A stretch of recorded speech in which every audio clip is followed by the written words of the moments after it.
Okay, good morning, everybody. My name is Dan Brumberg. I am Associate Director of Government at Georgetown University and Director of the Democracy and Governance Program at Georgetown, and also a non-resident fellow at the Arab Center. I'm delighted to welcome all of you to this discussion today and this opening panel entitled Empowering Authoritarianism, Impact of Global Competition on Democracy and Human Rights in the Middle East. This is a subject that I'm especially interested in. I'm really delighted that we have four superb panelists who will examine the role of global power competition in empowering authoritarian regimes in the Middle East and North Africa, and the impact of these geopolitical dynamics on the status of human rights and democracy. I only add here that this is an enormously contentious issue politically as well as analytically. There's a considerable debate going on here in DC, obviously, and beyond about the actual impact of Russia and China, for example, on authoritarian regimes versus the domestic dynamics that support them. And this is one of the analytical debates. There's also a political debate, the notion of sharp power, which has been a fundamental sort of analytical concept advanced by the net and so on, really attributes a lot of the sustaining of autocracies and or the undermining of democracies to the influence of Russia and China. So it's an enormously important and complex issue that we're going to be discussing today. So I'm gonna briefly introduce the speakers today by order of their presentations, and then each of our speakers will have 10 to 12 minutes to summarize their ideas, and then we'll open it up to discussion. And of course, to remind you, as Khalil said, question and answer feature on Zoom by email, or you can send in a question at events@arabcenter.org. So without further ado, I'm very happy to introduce my colleague and friend, Nader Hashemi, who is an associate professor and director of the Center for Middle East Studies at the Joseph Corbell School of International Studies at the University of Denver. A second speaker will be Sahar Aziz, is a professor of law, chancellor, social justice scholar, and a Middle East and legal studies scholar at Rutgers University Law School. Her research examines the relationship between autocracy, terrorism, and the rule of law. Our third speaker will be Leah Whitson, who is the executive director of the Democracy for the Arab World Now, Dawn organization, not established too long ago. She previously served as the executive director of the Middle East and North Africa division at Human Rights Watch. And then last, but certainly not least, Kenneth Roth, who has been the executive director of Human Rights Watch since 1993. He has conducted numerous human rights investigations and missions around the world. And I'm sure that everybody's familiar with Ken's work and the contributions he has made on human rights. So without further ado, Nader, the floor or the mic or the screen is yours. Thank you very much for the invitation. Thanks to the Arab Center. It's a great honor to be on this panel. I want to comment mostly on US policy in the Middle East and its impact on human rights and democracy. I do want to briefly comment at the end about the role of China and its expanding relationship with various Middle Eastern regimes in the Middle East, because I think this also has consequences for the struggle for human rights and democracy. What both American policy and Chinese Middle East policy have in common, rhetoric aside, is a shared focus on supporting authoritarian regimes in the Middle East and a shared opposition to democratic movements and human rights struggles in the region. It's widely believed both in Washington, D.C. and in Beijing that their national interests can best be preserved by pursuing this strategy of support for authoritarian regimes, which by definition implies opposing human rights and democratic struggles and movements across the region. Of course, there are some notable exceptions to this rule. If a pro-democracy protest takes place in an enemy state, then often you'll see, for example, official US support for democracy and human rights. And just to cite one of many examples, the Green Movement in Iran in 2003 is a case in point. Other examples exist. Now, American patriots and supporters of Joe Biden's foreign policy, I'm sure, hate to be compared with the Chinese Communist Party in this manner. I strongly believe, however, that an objective reading of the factual and documentary record would support this conclusion of strong external support for authoritarian regimes in the Middle East, which is one reason why they persist and why this form of government continues to dominate the Middle Eastern landscape. I don't have time to go through this record. In the brief time that I have, I want to focus on an event taking place today at the Four Seasons Hotel in Washington, D.C., where representatives of both the Biden and Trump administrations will make a unique appearance together in support of the exact same policy. This is quite a rare occasion given the polarized political landscape in the United States. Also in attendance today at this event in Washington, D.C. will be members of the U.S. Congress, and they will be joined by representatives from Israel, the United Arab Emirates, Bahrain, Morocco, Sudan, and other Arab states. Of course, I'm referring to the anniversary of the Abraham Accords, which overlaps with today, with the first anniversary. So allow me to use this as a point of departure to discuss the theme for this panel. And I want to draw upon a recent article that actually Leah Whitson brought my attention to that was published in the Times of Israel last week, entitled "Israeli Officials Cautioned Biden Against Heavy Criticism of Egypt and Saudi Arabia." And it was authored by Jacob Magid, and he went on to describe that Israel fears that singling out General el-Sisi in Egypt and MBS in Saudi Arabia for their gross human rights violations risks sending these countries into the arms of China and Russia. Now, the backstory is one that you're all familiar with, that Joe Biden enters the White House vowing to place a premium on human rights in crafting his new foreign policy, warning that countries such as Saudi Arabia and Egypt would need to reform if they wanted to maintain their longstanding relationships with the United States.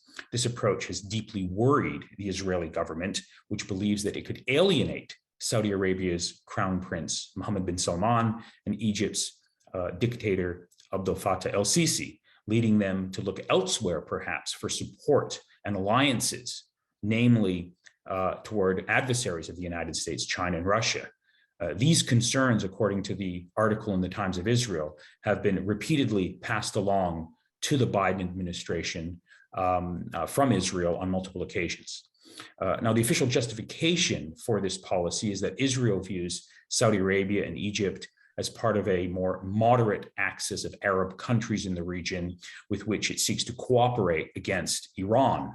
And it has been reported in the past that Israel has lobbied the US government in support of economic aid for both countries. Now, this, of course, is all deeply tied to the Abraham Accords.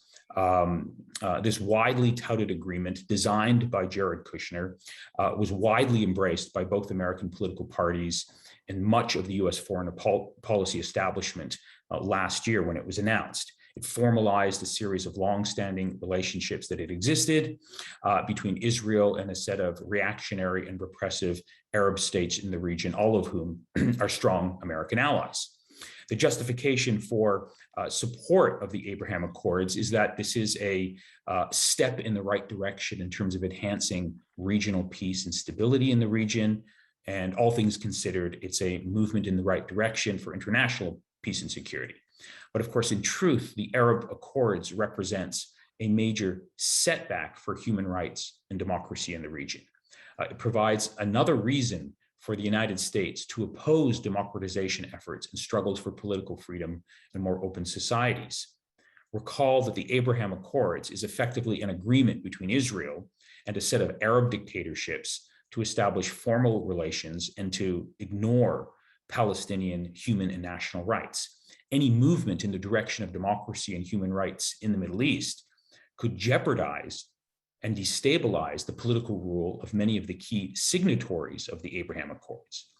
Thus, it is not difficult to understand the idea that the existence of the Abraham Accords is fundamentally predicated on the perpetuation of authoritarian regimes and its concomitant opposing democratization efforts in the region. So while Iran has driven the Arab states and Israel together, and there's no doubt that that is a big part of this emerging alliance, the more urgent threat, in my view, that binds Israel and its Arab allies together is the deep fear of regional democratization. This was openly on display during the Arab Spring, when both Israel and many Arab authoritarian regimes strongly opposed the Arab Spring revolutions, and they all celebrated the 2013 military coup in Egypt. In fact, the UAE and the Kingdom of Saudi Arabia played a critical role in subverting Egypt's post-Mubarak transition, and a similar process is underway in Tunisia today for those that are following the story. So one of the big concerns here is that, we've had a very long-standing traditional set of arguments as to why the United States has to support authoritarian regimes in the region. And the argument basically is that these regimes, despite their internal repressive rule, are more politically stable. They preserve American interests in the region. They're better at preserving regional stability. The Arab Spring has been pointed to as proof of this, alleged proof of this, because Arab Spring revolutions bring chaos and instability, and just look what happened over the last 10 years in the region.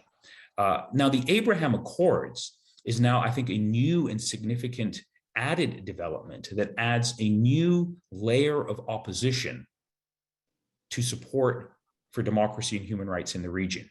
And of course, the DNA of the Abraham Accords is based on the assumption, as I just pointed out, of the perpetuation of authoritarian rule and repressing demands for democracy. The Abraham Accords assumes that only dictators can be reliable allies for Israel and the United States. And thus, democratic movements and struggles are viewed as a deep threat to this political arrangement. So now, as a result of the Abraham Accords, we have another key reason why the American foreign policy establishment will be negatively predisposed to movements for democracy and human rights, beyond the traditional argument that democracy in the Middle East is just too risky and too destabilizing, and it opens the doors for Islamists to come to power, et cetera. Now it will be argued, and we're seeing this already taking place, that the US has to oppose democracy in the Middle East, has to oppose human rights struggles in the Middle East, because it will undermine these wonderful peace agreements that have been lauded over the last year between Israel and various Arab states. So there's much more to say on this topic, but I think this development of the Abraham Accords represents, all things considered, a net setback for the question of human rights and democracy in the Middle East, particularly from the United States. Now, in the roughly 2 minutes that I have left, let me just say something very briefly about another development that is relevant to this topic, and that is China in the Middle East. And what's interesting about China in the Middle East is that, as we speak right now, arguably the worst human rights crisis on the planet is unfolding in Xinjiang province in China. It's widely viewed by many people as a genocide, if not a genocide, then certainly a gross human rights catastrophe. And what's interesting is to see how the many states in the region have responded to this atrocity, ongoing set of human rights, extreme gross human rights violations by the Chinese Communist Party against the Uyghurs. Regimes across the Middle East, whether they're allied with Iran or Saudi Arabia, have actually responded in unison to basically support Chinese government policy against the Uyghurs. This was embodied in 2019 when the Organization of Islamic Conference had a foreign ministers meeting where they openly passed a resolution that, and I'm quoting from the resolution in 2019, that commended the efforts of the People's Republic of China in providing care to its Muslim citizens, and looks forward to further cooperation between the OIC and the People's Republic of China.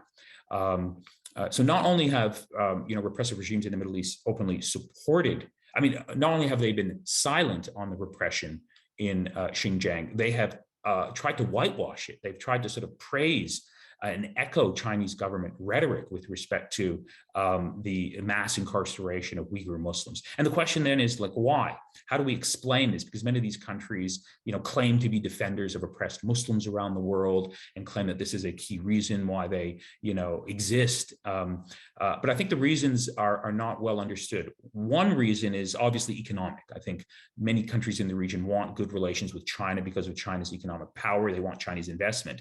But much more critically, I think what attracts many Middle Eastern authoritarian regimes across the region to China is the model of governance that they seek to emulate, that they see China representing. Specifically, the fact that China represents a strong state that has good relations with the world, but good economic relations with the world, and draws a very firm line when anyone in the international community speaks of human rights or democracy. That's a red line for these regimes, and it's a red line for China. And repressive authoritarian regimes, are deeply attracted to that sort of political model. Sure, come and meet with us, trade with us, but don't talk about democracy or human rights. We will break off relations if we need to. The other thing about China that I think strongly attracts authoritarian regimes in the Middle East to China is the strong surveillance state model that China is now implementing with facial recognition, with sort of internet censorship. That's an attractive model that many regimes in the Middle East seek to emulate, and it brings these two regions together. It brings China and the Middle East together around this shared sort of emerging, one could say, global authoritarian sort of set of alliances that take place, and that I think fundamentally come at the expense of the human rights and the democratic rights of people in the region. There's a lot more to say on this topic, but I'm over my time, and I look forward to the discussion during the Q&A. Thank you. Thanks so much, Nader, for those interesting remarks. We now go on to Sahar. Hi, thank you so much for inviting me. It's an honor and a pleasure to be here, see old friends and meet new ones, although I do wish we were in person. Thank you to the Arab Center for inviting me. So I'm going to use my time to be descriptive today and provide some analysis, but really in hoping to trigger lively discussion through Q&A with audience members, but also with my colleagues. And because I think one of the problems is we really haven't looked as much about the facts, or looked at the facts and the relationships between Russia and the Middle East and China and the Middle East. Professor Hashemi did a great job right now of talking about the US. But because we're talking about global competition, and because we're talking about a potential seismic change in US foreign policy, again, potential, and it's arguable, from a focus, if not outright obsession, on the Middle East to the so-called pivot east, I wanted to really focus on that. And I'm going to use a PowerPoint because I find that facts tend to, it's hard to do this online. So let me try this, and hopefully I won't have too many technological difficulties. All right.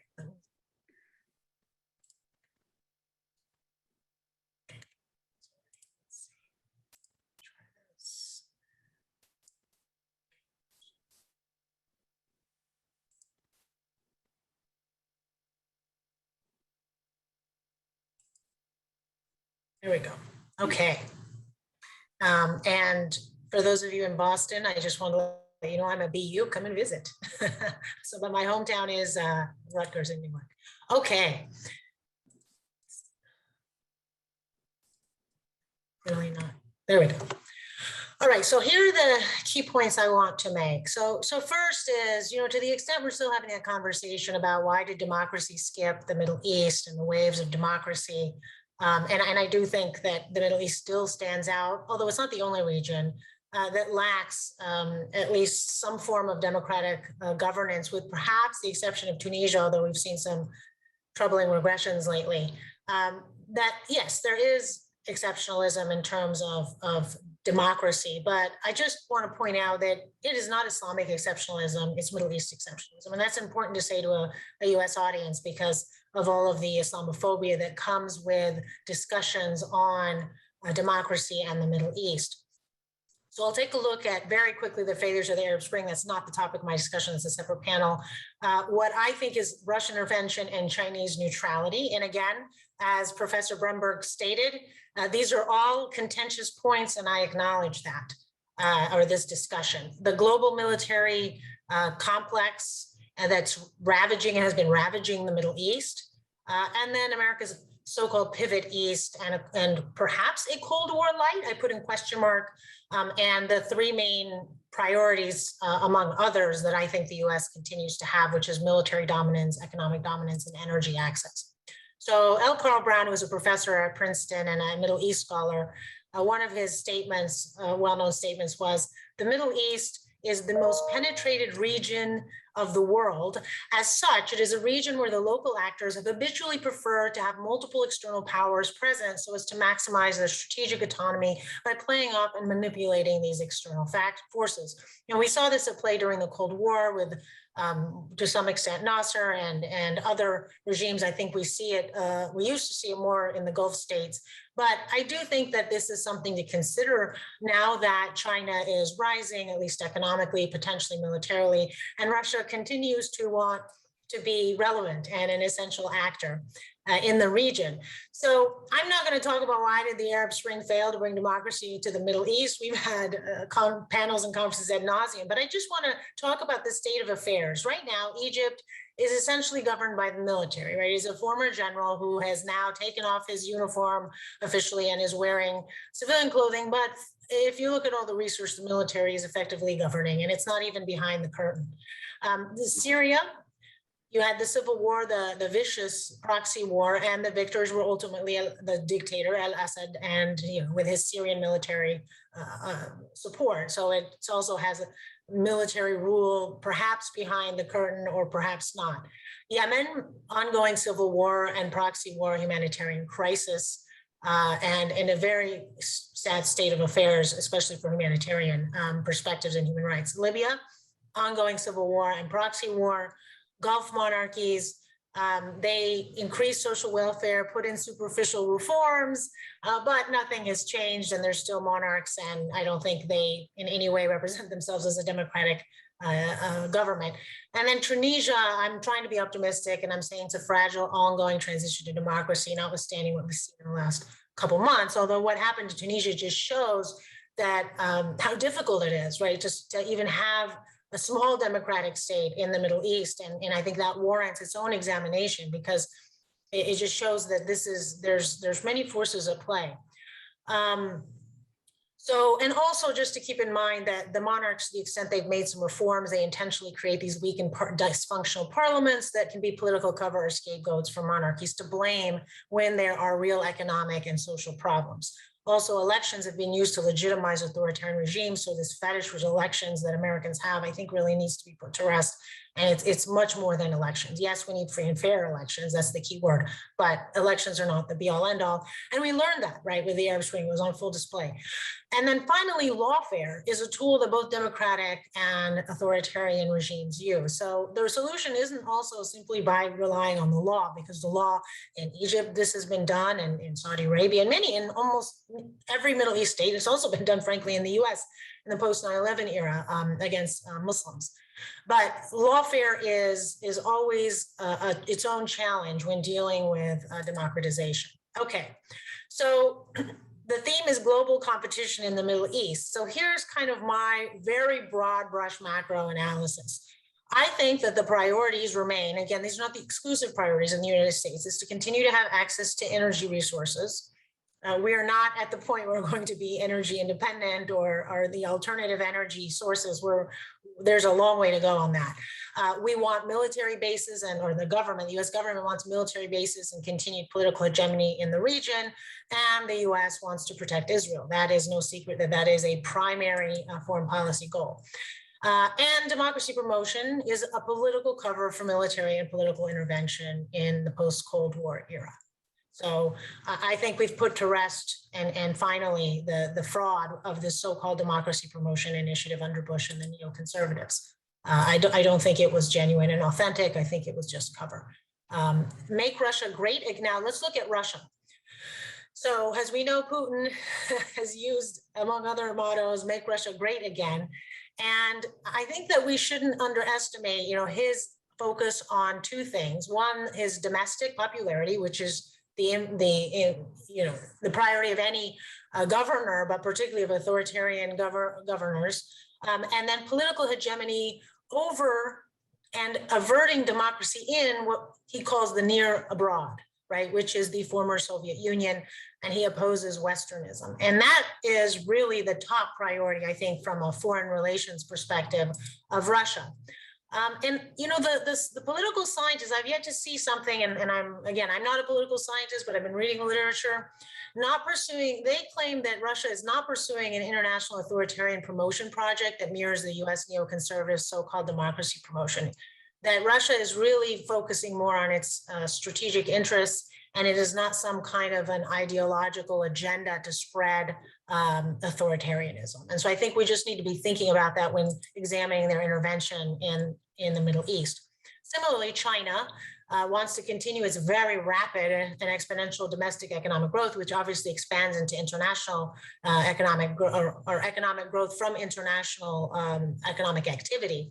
Access to energy and natural resources, especially in Africa, we've seen China, while the US was obsessed with the Middle East and essentially creating or intervening or contributing to multiple conflicts, China was expanding into Africa. And that's its own conversation, but I think it's no secret, or I think it's not that debatable, that one of their objectives is that access to large amounts of energy and natural resources for their economic growth.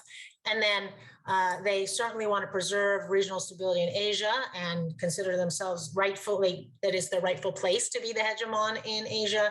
But we've seen what's been happening with the South Asia Seas, and that's where we get a little bit of South China Sea, where we get some of the military interventions. And then they want to foster geopolitical and material interests in order to strengthen the prospect of their own regime. So again, or the survival of their own regime. So again, they're also still primarily at this point focused internally. But then there are debates as to have they started to transition to more external interest internationally, or excuse me, politically. Now, finally, I think that China, or based on the analysis that I've been reading as well, is that it is an ambitious player in the existing international order, but not seeking to upend the order. And that's important, especially when we're thinking about the former Cold War politics. There doesn't seem to be any evidence that they're trying to completely radically change the order. I think they just want to win and be the winners in the existing game. Okay, now Russia and the Middle East. I just essentially wanted to highlight some of the facts that influence Russia's foreign policy, both in the Middle East and again in what they call the near abroad.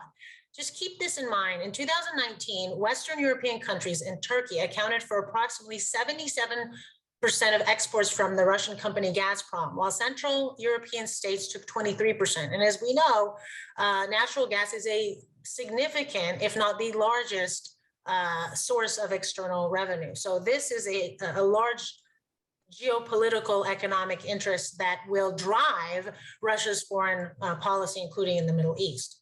Now, again, I don't know if you believe this, but I thought this was an interesting quote that Sergei Ivanov in 2008, he was a key political ally of Putin, and I realize this is a while back, stated that we don't export ideology anymore, we only export goods and capital. But again, the literature doesn't seem to support the political science literature that Putin is doing what the former Soviet Union did in terms of the objectives for the interventions in the region. And then just to note that he has been strengthening diplomatic relations as far back as 2005 and to 2007 with a diplomatic flurry. And interestingly, Putin at least claims that he distinguishes between Islamic fundamentalism and Islamic extremism. And that's important when thinking about Middle East politics and the contrast with the US, that doesn't seem to know the difference, right, between Muslim Brotherhood, Salafi, Wahhabi, religious Muslim, and I think that's caused a lot of disastrous US foreign policy in the region. But Putin says, I don't have a problem with Islamic fundamentalism, I just have a problem with Islamic extremism, which of course is curious in light of the way that he's been treating the Chechens, but he claims that they're extremists and he doesn't have a problem with religious fundamentalist Muslims. But ultimately, he seeks to be an essential regional interlocutor. He wants to stay relevant in the region. Okay, just quickly, kind of Russia's, again, big picture activities in the Middle East. He obviously, Putin and Russia saved, I mean, this is my position, and again, people disagree, that they saved the Al-Assad regime. And because for the US, the Gulf states, were actively funding the militias that were opposing Assad and the US Syrian military. And so Russia's interference was dispositive. Now, interestingly, in Libya, Russia abstained from the UN resolution of 1973 and 2011, approving the no-fly zone over Libya.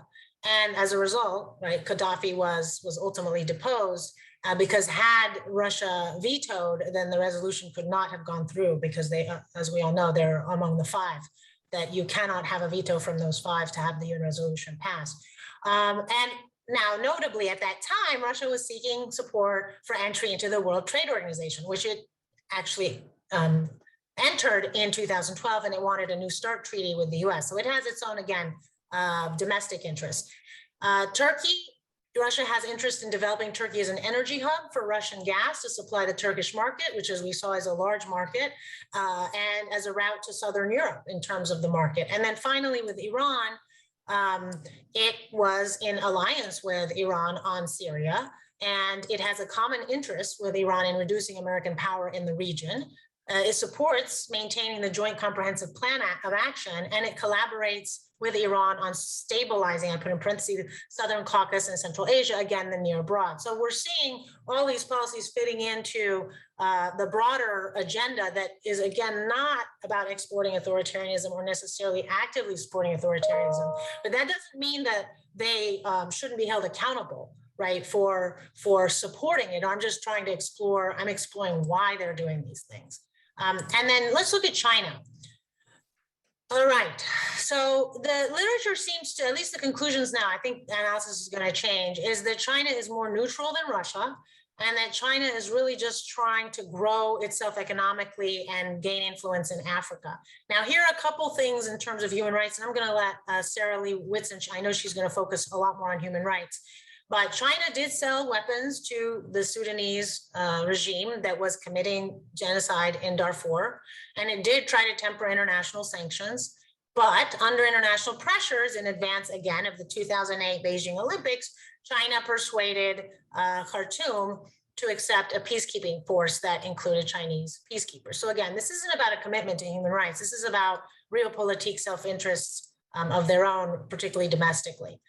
In Libya, China voted for sanctions against Libya and in favor of referring Muammar Gaddafi to the International Criminal Court. It did not block a UN security resolution authorizing military intervention in Libya that ultimately led to his ouster. However, it did not have the same position when it came to Syria. It did veto the UN security resolutions to provide humanitarian aid to Syrian refugees. And in fact, it vetoed 14 UN security resolutions related to Syria alongside Russia. So there's, I mean, we can have analysis as to why they suddenly changed, but they have emphasized in their public statements is that the international community must fully respect Syria's sovereignty, independence, unity, and territorial integrity. So again, you can see that as a support for authoritarianism, but I think it's really just more a support for the state and the sovereignty of the state. And in light of what's been happening with their atrocious human rights records against the Uyghurs, they have their own interest in not having people intervene on human rights and not having a UN security resolution, or at least a UN General Assembly resolution against them. And then finally, Iran is China's third largest energy supplier. So just let that register in terms of how that's going to affect that relationship. And US Arab states, as a result, the US is trying to influence and is trying to encourage the Arab states to boost oil exports to China in order to decrease that reliance on Iranian soil. Again, this is very superficial, but I just want to, again, I'm just highlighting the key points. Now, notwithstanding that, one of the critiques against China is the unconditional loans that it gives to authoritarian regimes.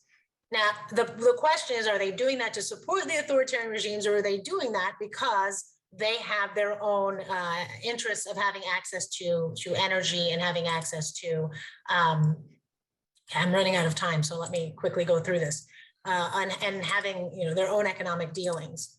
They also, as Professor Hashemi stated, they export surveillance and censorship technologies to authoritarian regimes. They do not in any way feel obligated not to do so. And of course, some of it makes sense because of what they do in their own country.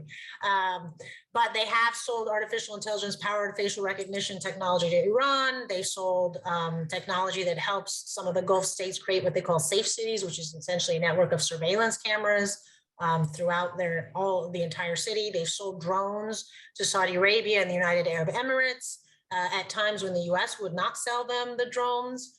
And so the alleged critics or those who are suspicious of China's long game intentions of global hegemony, those who may think there is a post-Cold War light coming, is they believe what it does is it funds nations, developing nations, to build up their basic infrastructure. They add their technological systems, and then they're going to launch bilateral military cooperation with these countries, and ultimately expand their influence beyond just Africa and beyond just the economics. Okay, I'm running out of time, so I'm just going to show you one thing, because this is where I don't know what the future lies for the US, because we cannot underestimate the role of the military industrial complex, right?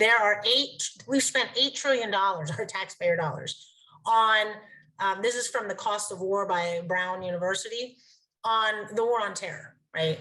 For the last 20 years. And these people want to continue to get paid. And based on, let me just show you this.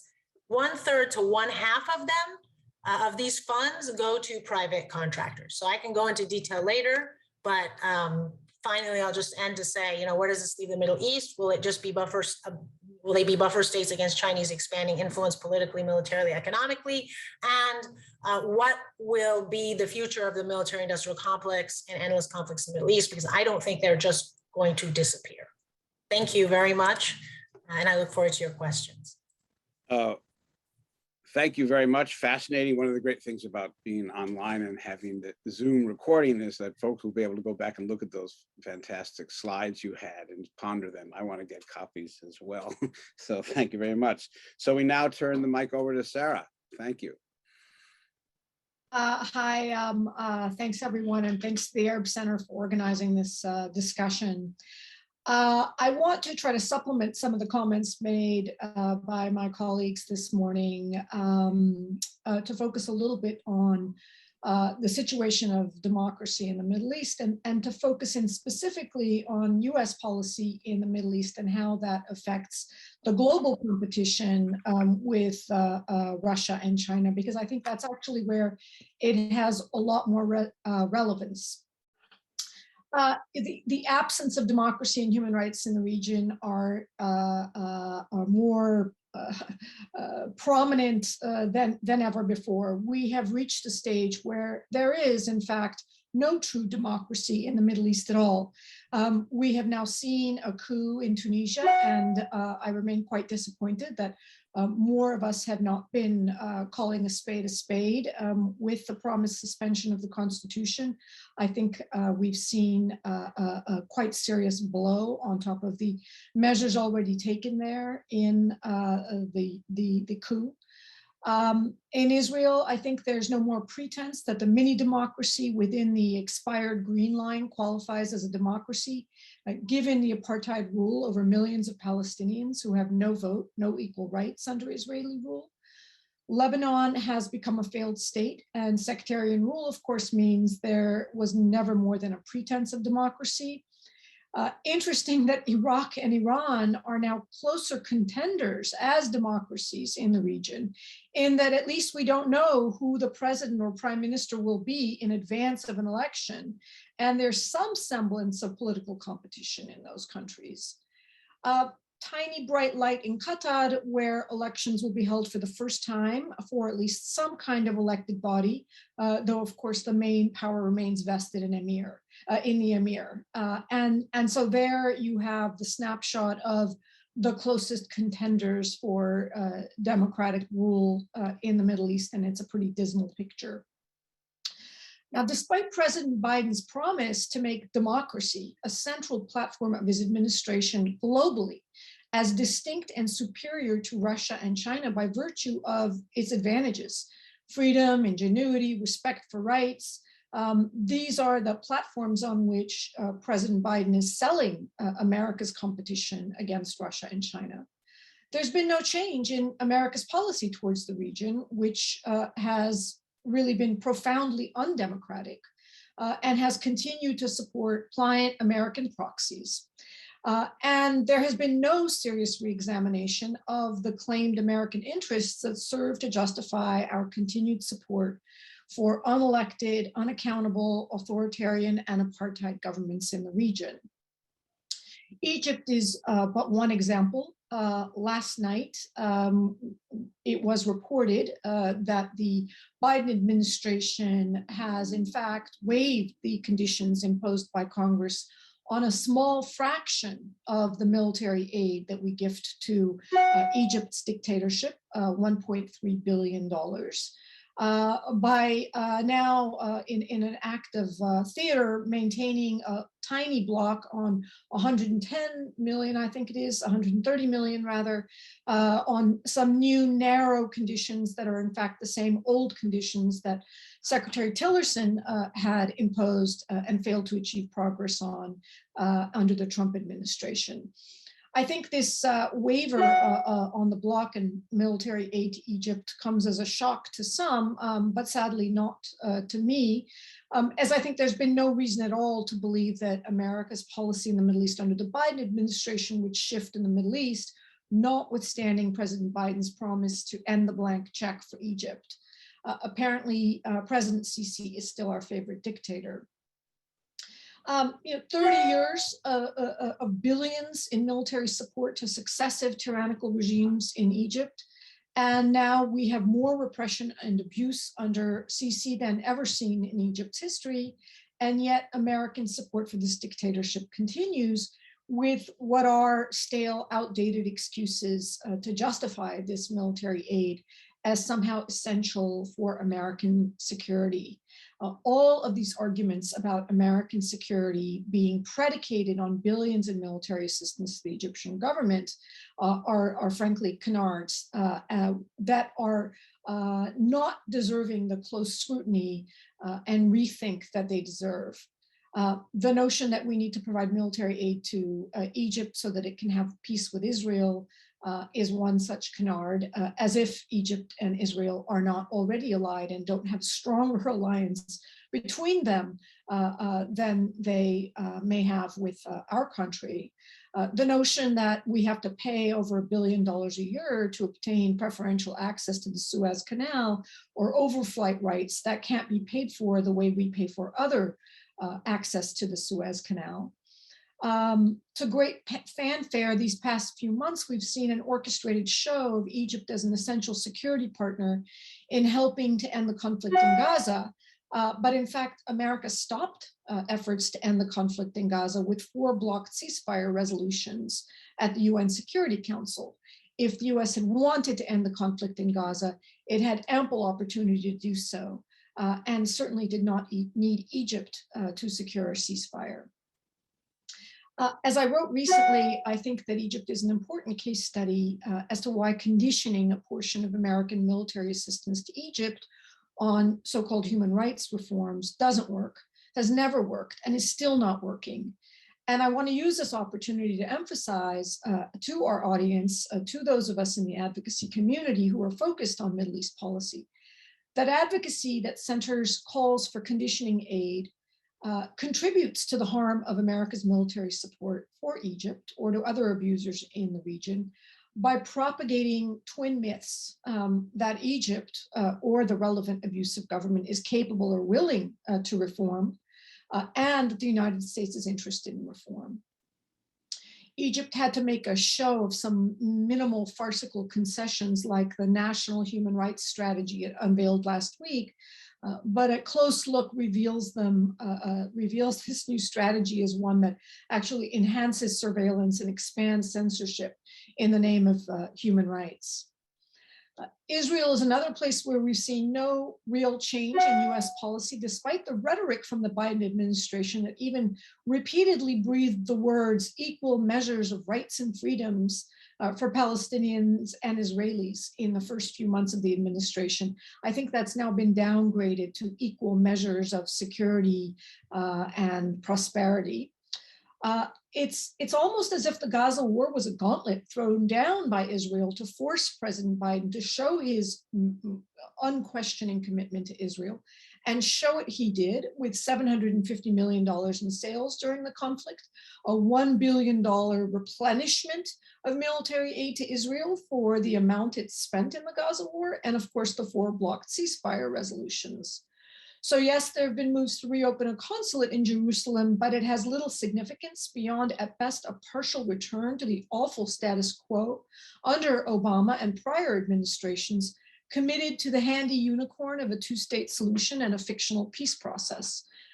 And of course, note that the Biden administration has not revoked the America's recognition of Israeli sovereignty over the Golan Heights, nor has it revoked Trump's recognition of Moroccan sovereignty over Western Sahara, which the United States offered up to them as a reward for their mini-Abraham Accord with Israel. The Gulf states as well, more of the same. Defensive weapon sales continue. President Biden's cute little wordplay to avoid fulfilling his actual promise to end all arms sales to Saudi Arabia. No sanctioning of Mohammed bin Salman. The red carpet rolled out for Mohammed bin Salman's stand-in, his brother Khalid bin Salman, in Washington, D.C. So yes, some Patriot missiles and some other defenses have been withdrawn. The best possible reading as a smack on the wrist for Saudi's continued intransigence on Yemen. But frankly, Saudi Arabia can obtain these and has already started obtaining these defense systems elsewhere. Why should it have them for free from the US? The Biden administration also approved a massive arms deal to the UAE, despite its complete absence of democracy within its country, of course, but also its nefarious meddling in the region, which is ongoing in Yemen, reaching as far as thousands of miles away in Libya, where the UAE continues in flagrant violation of UN Security Council sanctions resolutions to provide arms and military support to the warlord Khalifa Haftar.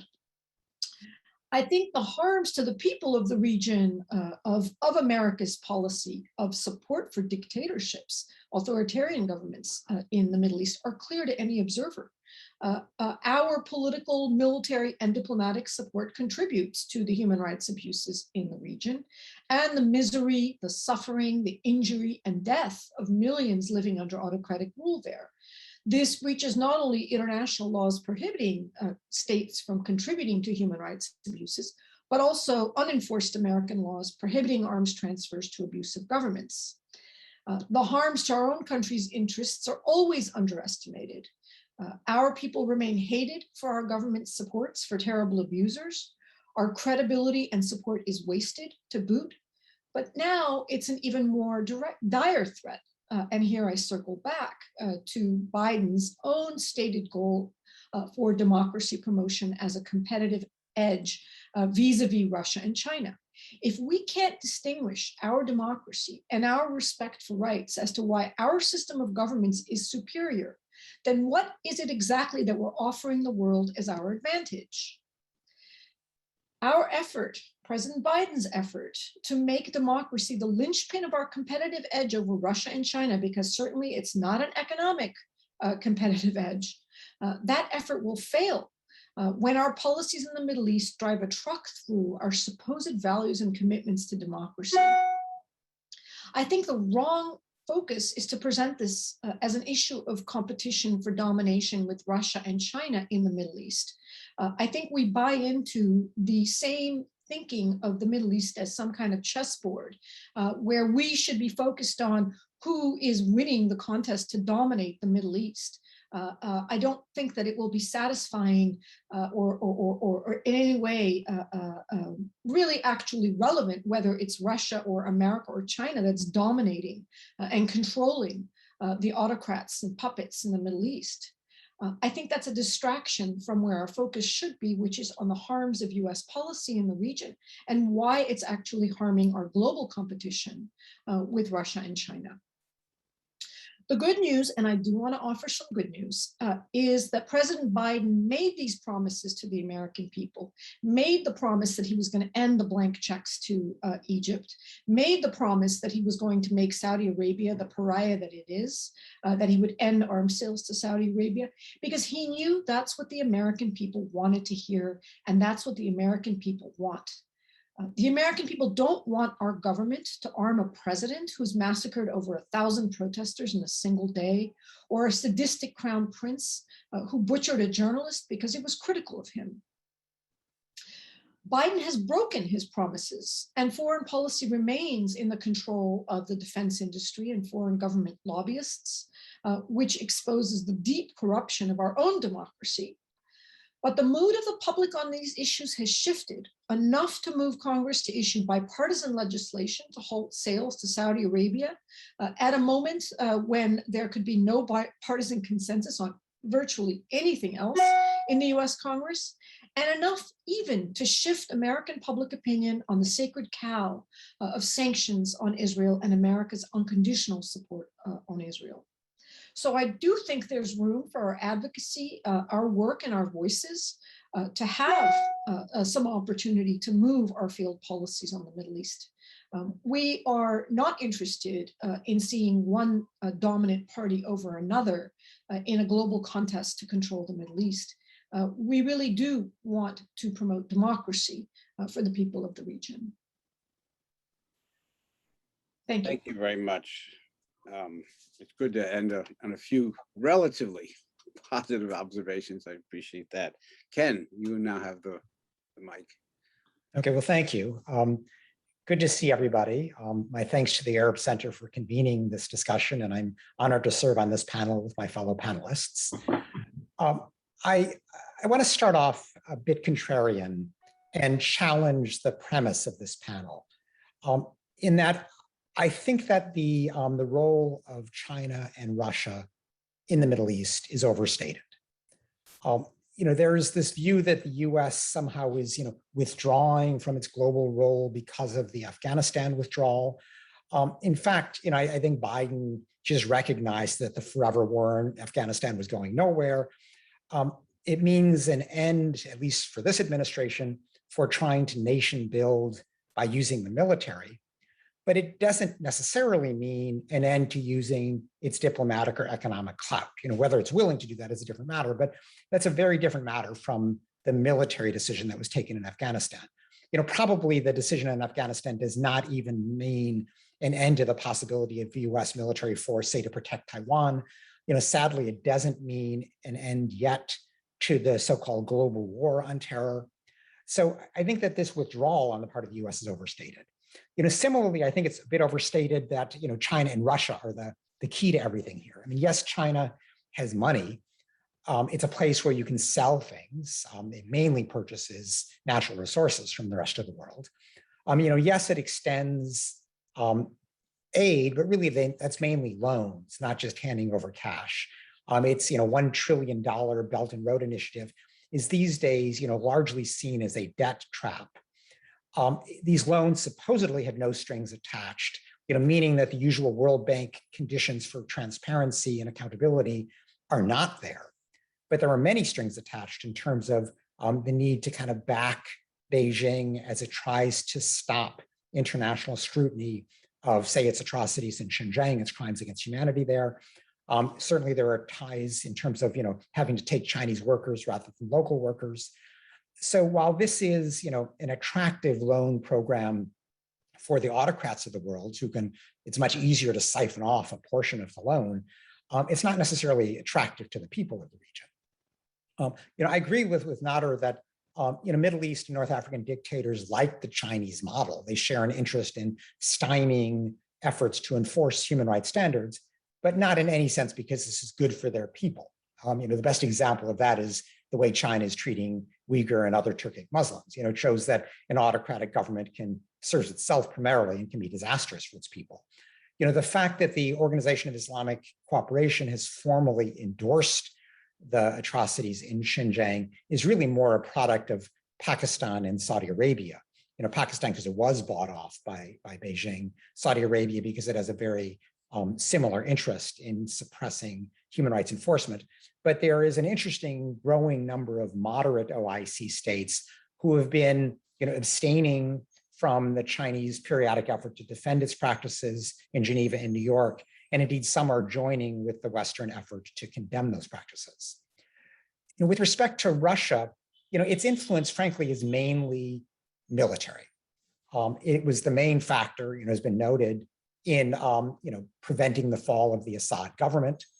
So Russian forces joined in the mass atrocities, the targeting of hospitals and schools and markets and the like. In Libya, of course, Russia has backed Haftar. So there's a willingness to actually use military force that has become rare these days. Yesterday, Putin and Assad met in Moscow. But apart from these limited areas, I don't see Russia as being a big factor. It's not as if Russia is going to protect Saudi Arabia from a potential Iran invasion. It's not as if Russia is going to really replace the U.S. as the principal monetary backer of the Sisi dictatorship in Egypt. And even in Syria, which has been the primary Russian involvement, there's been a limit to how far it would go. Turkey basically stopped it by fighting back, which is something that nobody had done so far. That, coupled with economic and diplomatic pressure from foremost Merkel and Macron, led to the March 2020 ceasefire in Idlib, which has protected 3 million civilians, has largely stayed in place to this day. But it shows that Russia didn't really want to fight against a modern military. It was mainly there to bomb largely defenseless civilians on the ground. Now, the other place where Russia has played a nefarious role in Syria has to do with cross-border humanitarian assistance, mainly again for the areas of northern and northeastern Syria where Assad's forces do not control the terrain. Here, Russia's used its threat of a Security Council veto to gradually diminish the number of cross-border openings and to build up the legitimacy of the Assad government, to pretend that it's the appropriate interlocutor for aid, even though the Assad government has shown that it siphons off a huge amount of that aid for its military efforts or for its cronies, and that it systematically deprives aid from civilians in areas held by the armed opposition. So all of that to say that I actually don't see across most of the region China and Russia playing anywhere near the role of the United States. And so the main competition that I see for US policy in the Middle East is not global competition, but competition within the United States. It's just domestic politics. And here, Biden has been a disappointment. We were all happy that he talked about his human rights policy being guided by human rights, or his foreign policy being guided by human rights, that human rights are supposedly central to his foreign policy. But if you look at the reality, it's been considerably short of that. Here, I'm going to cover some of the same terrain that Sarah Lee just did. But let me just note that in Egypt, for example, which I think is the foremost illustration, it's going through the worst period of repression in its modern history. Tens of thousands of political prisoners, routine torture. Human Rights Watch just issued a report last week on these so-called shootouts, which are really summary executions of suspected members of the Muslim Brotherhood. But despite this horrendous human rights record, Biden just effectively threw out the human rights conditions that have been attached to a tiny part of the US military assistance. So already $1 billion of the $1.3 billion is going to go forward without any conditions. 300 million had human rights conditions attached, but rather than abiding by those conditions, rather than living up to his promise of no more blank checks for Trump's favorite dictator, Biden basically fudged it. He split the difference. He said he wouldn't even insist on all 300 million stopping because the human rights conditions were not met. He let 170 million go forward and imposed new modest conditions on the remaining 130 million, basically an end to a case against human rights groups and the dropping of charges against 16 people. So far less than an end to the severe repression that the Egyptian people are today suffering. Now, why is this? Well, as has been noted, Egypt plays up its role as an interlocutor with Hamas in Gaza. It plays up its role as a combatant against terrorism even though it, largely fuels terrorism through its severe repression. For the European Union, it plays up its role curtailing immigration.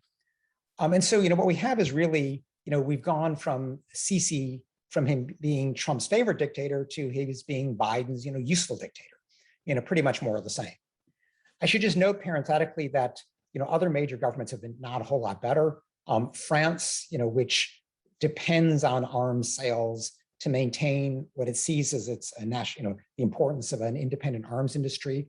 The French foreign minister, Le Drian, has been to Egypt something like 16 times. This past December, they literally rolled out the red carpet for Sisi when he visited Paris, gave him the Légion d'honneur, the highest French award, this for this brutal dictator, because he's a purchaser of French arms. At the UN Human Rights Council, despite the repression, Egypt still has never had a formal resolution passed against it. The closest we've gotten was a joint statement issued this past March by 32 governments led by Finland. The first such statements in 2014, just after the Rabat Square massacre. So, other governments have not been terribly good on this. And of course, there's the Saudi and Emirati role in this as well, where they share with Sisi a fear of electoral Islam. They all know that, the Muslim Brotherhood won the last reasonably fair election in Egypt. And they all share an interest in treating electoral Islam as the same as Islamic extremism, and it's just suppressing it all as, one step removed from terrorism.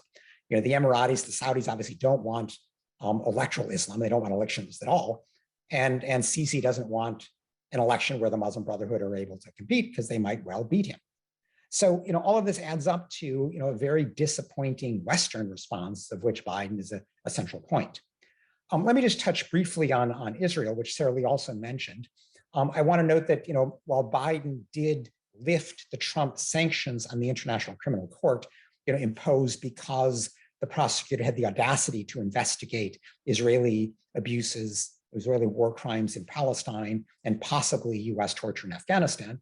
So, Biden lifted those sanctions, but still opposes ICC investigations in both of those situations. Regarding the recent conflict in Gaza, Biden called for de-escalation, but wouldn't go so far as to challenge, for example, the Israeli bombardment of the 4 large towers, the office apartment complexes, one of which included Al Jazeera and AP, buying into the thin Israeli pretext that there was some Hamas presence there, as if that's enough to justify the destruction of this massive civilian property. That stands in contrast either with other leading US political leaders, such as Robert Menendez, the Senate Foreign Relations Committee chair, who said he was deeply troubled by reports of Israeli military action that resulted in the death of innocent civilians in Gaza, as well as Israeli targeting of the buildings that house the international media outlets. Or for that matter, Gerald Nadler in the House, who on behalf of all the Jewish members of the House said, we are horrified by the loss of dozens of Palestinian civilian lives in Gaza. Nothing like that from Biden.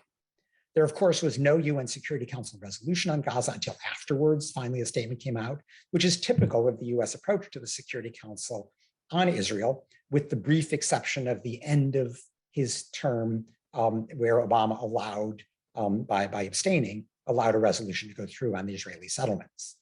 Biden says that he supports the two-state solution, but won't discuss the reality on the ground, the apartheid, the fact that the peace process is dead. This standing in contrast with, for example, France's Le Drian, who said that the risk of apartheid is high. If Israel continues to act according to a single state logic, you'll have apartheid. Indeed, he says the status quo produces that already. So the real tests, for Biden on Israel are going to be, will he allow the UN Security Council to act again on the illegality of the settlements the way Obama did? Will he, as a likely new member of the UN Human Rights Council, allow it to vote, to support votes on Israel?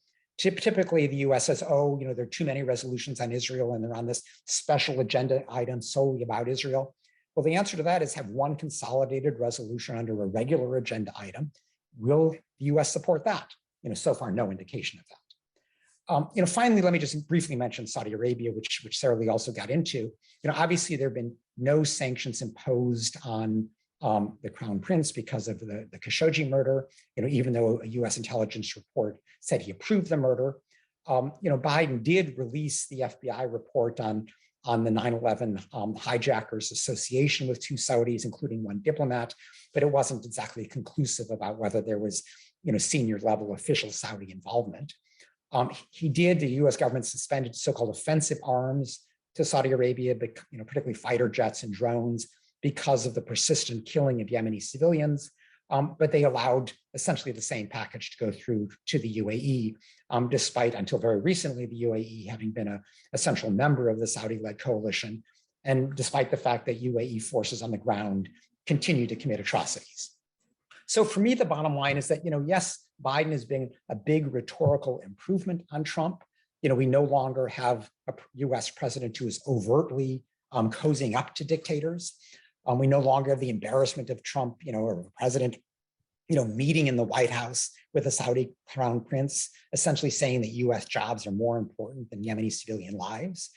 We have Biden saying the right thing about being guided by human rights, being central to his foreign policy. But when push comes to shove, when you look at what he's actually done so far, it's hard to see much of a difference. It's largely a continuation of the status quo that, involved Trump, but it really goes back many years before that. So, for me, this is not a matter of competition from China or Russia. It's about Biden. And so far, he's largely failed the test that he himself set up for him to meet. Thank you. Thanks very much, Ken. I actually share many of your views. I'm really taken by almost the obsession that you see now in Washington on the Russia-China question. And it should raise this question: is what explains this sort of emergence of this recession? What purpose or what does it serve? Because it seems, particularly in the Middle East, to misinterpret the actual sources of support for autocracy, which are largely from the U.S. and the United States. But I'm going to just put out 2 questions, which actually sort of echo a bunch of questions that we already had, and anybody can jump in. For Nader. Yes, the Abraham Accords, but let's think about it counterfactually. If the Accords weren't there, would U.S. policy be any different? I mean, is this really a crucial thing, a crucial explanation? Is it as important as some folks would make it out to be? I just wonder, because I just think that if you look at the situation, those Accords weren't there, we wouldn't be dealing with a terribly different situation to begin with. And so then the second question, which also echoes questions that are up on the question and answer email, is what really is ultimately at the core of the survival of regimes in the region? Is it US external support, or is it the calculation of political leaders and the fact that they are sometimes able to draw support for their policies from specific constituencies? I'm thinking here on that, in that regard, in the case of Tunisia, it doesn't seem that Kais Saied's actions are in any respect a result of outside interference, yet we have a process which could be leading to a significant dismantling of the progress that Tunisia has made. So where does the real, analytically speaking, where does the real balance of cause and effect lie in terms of the survival of these regimes? I know that's a question that we could have an entire conference about, but we're sitting here trying to evaluate both the U.S. and Chinese and Russian influence, and I wonder sometimes whether we ultimately are not looking at the actual sources of regime survival, although obviously U.S. support plays an important role. So first, Nader, my question about the Abraham Accords, which, as you noted, are being celebrated today, but are we giving them more importance than they really merit? Yeah, Dan, thanks for your question. I agree. There is a sense of the Abraham Accords being overstated. I mean, if the Accords hadn't happened, I don't think in any way U.S. foreign policy would have shifted in any way. I was really just commenting on what I observed to be sort of a shared consensus across the U.S. foreign policy establishment, celebrating these Accords as a major step forward. And this, at least rhetorically, I think will give some people another reason why we have to support these authoritarian regimes, because to do so is to keep alive these accords. But I don't think it's a game changer in any way. Your second question is much more important. That has to do with the sources of authoritarian resilience in the region. Are they external or are they internal? I think it's clearly both. I mean, anyone who thinks that if we were to cut off support for the dictatorship in Egypt, that the regime would fall tomorrow, doesn't understand what's going on in Egypt. But I think the more important point here in terms of sources of support for authoritarianism is really the ethical and moral question. We are responsible as American taxpayers for the consequences of our tax dollars and our policies. So in those countries where we are supporting authoritarian repression, then I think we have much more responsibility to play a role, a constructive role, in terms of the predictable consequences that flow from that type of support. And that's where the big concern is from my perspective. Great, thank you very much. I welcome comments on those questions from anybody, from any member of our panel who wants to. Sahar, jump in. Yeah, I'll just add. So I think your question with regard to what props up dictators, it's the $1 million question we're all trying to figure out. Yeah. I think we all know it's very country specific. And I agree that it's both domestic and external. And the country specific is much more even domestic. But where I think the external support does make quite a bit of difference is selling weapons to the domestic security. Mm-hmm. Because the authoritarians won't necessarily disappear without external support, but they won't last. And we saw that with the Arab Spring. The Arab Spring was something we all knew who studied the region, and we know it's coming. There will be another round. There'll be something is bound to happen. We don't know when, and we don't know how. We don't know how bloody it is.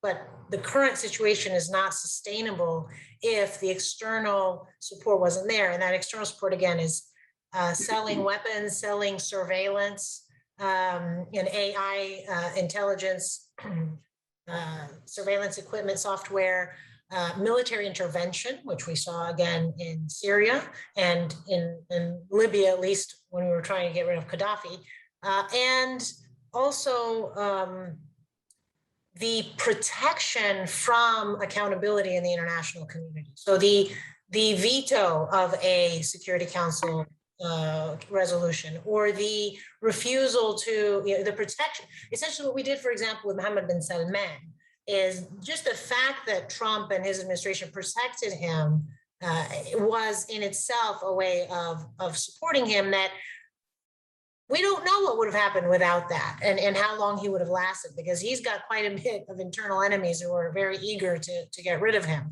And similarly, we don't know if there could be a military coup in Egypt, right? Because part of the analysis is when they leave, who replaces them, and then what's the next phase. So all that is to say that I do think that the external factors are significant. One issue I just wanted to respond to Ken. I don't think that the Middle East will be irrelevant, although sometimes I really wish it would become irrelevant to the US so that it could develop without so much intervention, and so that its people could have more autonomy. I think it's the US's obsession with the Middle East that is causing so many problems for the people there. But the question is, what will the motivations be? What are the motivations? The 9/11 attacks gave 3 administrations a very long leash of 20 years thus far to have an excuse to intervene in these various ways. And so the question now is, are we moving beyond the war on terror post 9/11 era into a new era that just simply gives the US a different motivation, just like the Cold War era gave it a different motivation, which then will affect how it will intervene and to what extent? Thank you very much. Anybody else wish to pipe in? Sarah, please. Yeah, I just to add to the points made on the Abraham Accords, I think you're right sort of to question whether it would be any sort of a game changer if these accords didn't exist. I think what's notable about them, though, is the localized harm, localized danger that these accords have subjected the people of the region to. the US government forced the Transitional Council in Sudan to accept the Abraham Accords with Israel in exchange for getting removed from the US terrorism list, in exchange for getting over $300 million the US said it owed waived. A combination of carrots and sticks in a way that is profoundly destabilizing for what was hoped to be a democratic transition in Sudan. We can expect that there will be continued fallout from Morocco's decision to be part of the Abraham Accords, although they disclaim signing it with the same robustness as the UAE and so forth. We have already seen an uptick in authoritarianism in the UAE to silence its own population with the blessing, with the green light of the United States, to silence even students on the NYU campus who tried to dare to protest. And if you expand that out from the Abraham Accords to your broader question, and I think Sahar was alluding to this, the US isn't just putting its finger on the scale in support of authoritarianism and tyrannical rule in the Middle East. It's putting the full weight of its political and military support behind these governments in a way that basically crushes out the opportunity for anybody else to even try to emerge. And Saudi Arabia is the best case in point. When Mohammed bin Salman first emerged, there was a sizable body of princes who opposed him and thought that Mohammed bin Nayef would make a better leader for the country. They signed a remarkable protest letter against him. The US put its full weight behind Mohammed bin Salman, crushing any opportunity for domestic opposition against him to emerge or to feel that it had a chance. So in this way, in fact, the US is not the only reason for the authoritarianism in these countries, but it provides a hell of a lot of support and makes alternatives impossible. Absolutely. Let me just, in response also to Sarah, but also echoing a question that, and maybe this will lead us to wrap up, because I see we're wrapping up at pretty shortly. And that is, I was, on the one hand, in terms of Congress, Congress support for Israel is clear. The constraints that come out of that, depending how you view them, are opportunities.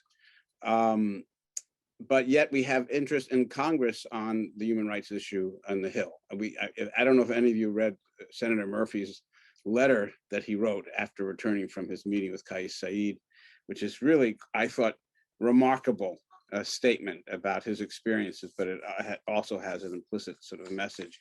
I mean, is there, when one considers the factors that are really driving US support for autocracies in the region, it seems very grim indeed.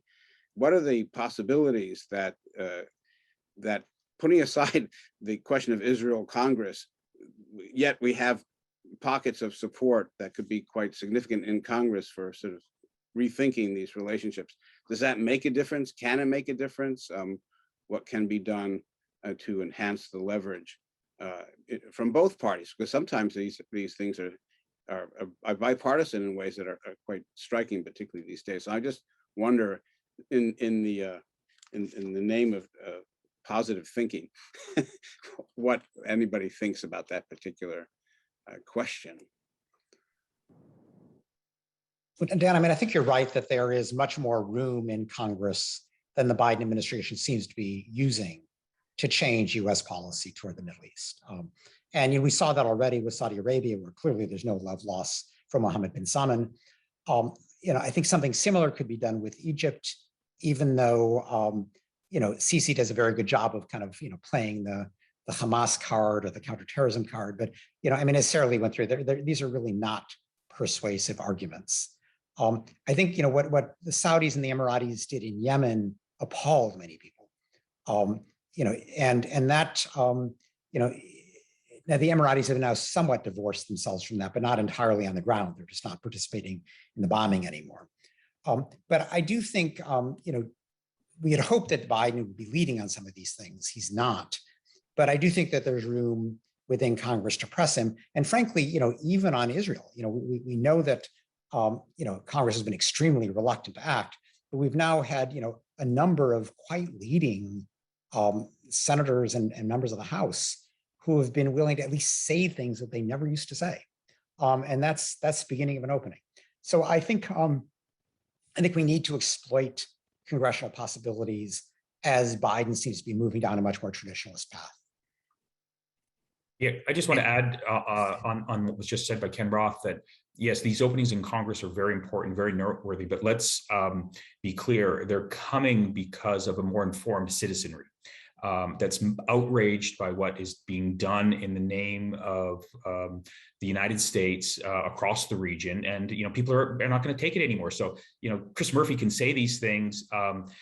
Senators can speak much more critically, I think, about US policy toward Israel and Palestine, because they're getting an earful of criticism from their citizens. And in that sense, there's a lot of hope that the traditional sort of foreign policy consensus where we just support these dictators, we support Israel blindly, is no longer sustainable. And so in that sense, I think there's a lot to be encouraged by. Thank you. Yeah. I just want to add, when I listened to Ken's comments, I kept thinking, it raises the question we always have when we're teaching students about human rights, which is, why does the US even care about human rights? And that question becomes more compelling when you look at the record, which Ken and Sarah and Nader brought up. And I think that we have to, those of us who are committed to human rights and want it to be incorporated into US foreign policy, which I don't think it has been beyond kind of a pro forma way in many decades, especially in the Middle East, is the question is, why should the US government care about human rights? And how can we make the case that it's actually in the US's best interests? Or we could just take a more kind of moral approach where it doesn't all have to be about the realpolitik interest, but it can also just be about our morals and our own values. And I think this discussion is kind of bringing that perennial issue to the forefront, and it's a challenge that we continue to face. And I wonder to what extent the few congressional leaders that are serious about supporting human rights in the Middle East, I wonder if they do it only to placate and pander to some of their constituents, but they're not really as serious because they are persuaded by the fear-based narratives that Middle East authoritarians give them, which is, if you allow democracy, the radical Islamists will take over, we'll have a civil war, it will become like the Syrian context or the Libyan context or the Afghan context. And I still am baffled as to why the US foreign policy apparatus continues to fall for these what I think are laughable scenarios. But things haven't changed, and I don't see anything changing. And I think that is really what we need to, at least the next generation of leaders that are committed to human rights, need to grapple with over the next decade or two. Anyone else? I did want to ask Sahar, but can anybody in the panel here, we're in the title for this conference, or at least this session, the issue of democracy and human rights are placed together. And what is, in terms of US policy, and this is again a question for, I've written about this a little bit for the Arab Center, and it's a question worthy of a full conference, or at least another session.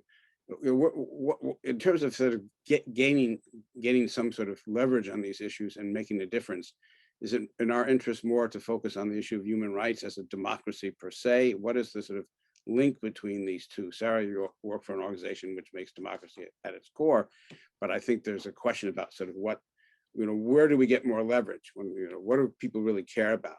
Democracy is a big word. It means different things to different people, but the term human rights has a kind of wider global sort of, I think, meaning that I think cuts across the debates about democracy. So I just wonder about, and this also echoes actually two questions that we've had about how our panelists see this issue of Ken. Yeah. Well, I mean, obviously, democracy requires respect for human rights in its many, many elements.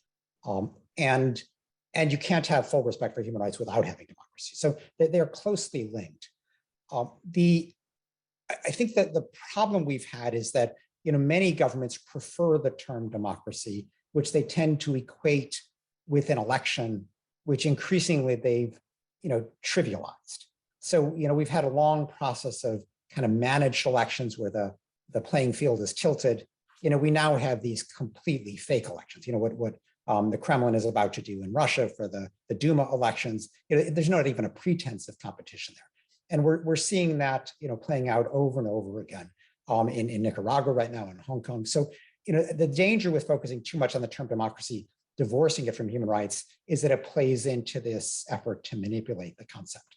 I think a real test coming up is, Biden is going to hold this democracy summit in December. And is he going to, repeat the mistake of Bill Clinton, which is basically turning it into a convention of US allies and friends, or is he going to make the price of admission really having a democracy? And we don't know yet. We don't know what the invitation list is, but if we see the likes of Egypt or Bahrain or UAE or Saudi Arabia on that list, we'll know that this is not really a democracy summit. It's just a summit of allies. Right. Anyone else wish to engage that? Sarah, are you tempted to? I guess what I would just add is that at this point in time, democracy and human rights really are inseparable and need to be seen inseparably. Human rights law recognizes political participation, political association as fundamental human rights. And the expression of free political participation and free political association is a form of government known as democracy. So you really don't have any real democracy if the rights that make up democracy are respected. So I don't really think that you can talk about one meaningfully without the other. Right, but just to play devil's advocate for a moment, if MBS had not engineered the kind of coup that in effect you talked about against its allies, we would have a Saudi Arabia that wouldn't be a democracy, but perhaps wouldn't be torturing and killing its citizens with a kind of abandon of this particular leader. And the chances are that the U.S. will be in a position to sort of push for an actual democratization seems slim, but could we not demand even from our non-democratic allies and adherence to human rights and make that an issue that would carry some weight, given the sort of geostrategic realities in the region, or is this simply not a way to go? I thought, Sarah, your presentation suggested maybe it's not, but I certainly don't think it's America's role to be demanding and insisting that the government of Saudi Arabia or any other government do any particular thing while it's also providing arms to them and so on. That frankly undermines the human rights mission and the human rights values by making them seem like empty words that are used in a politicized way. When the US sanctions Iran for executing unjustly a political detainee, a wrestler, while it has nothing to say about executions in Saudi Arabia or mass death penalty verdicts in Egypt, undermines the human rights values. I don't want to see the US playing that harmful role. As to what might have emerged in Saudi Arabia or could have emerged, certainly I think things would have been better under another prince, not one perhaps as sadistic and deranged as Mohammed bin Salman. But the absence of democracy means the absence of political freedoms. And so, no, it would still not be good if that's the counterpart to. And if I may just take this quickly, it's very important.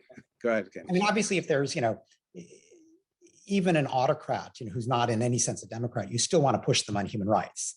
It's not like you just assume everybody that's not a democracy may as well be like North Korea.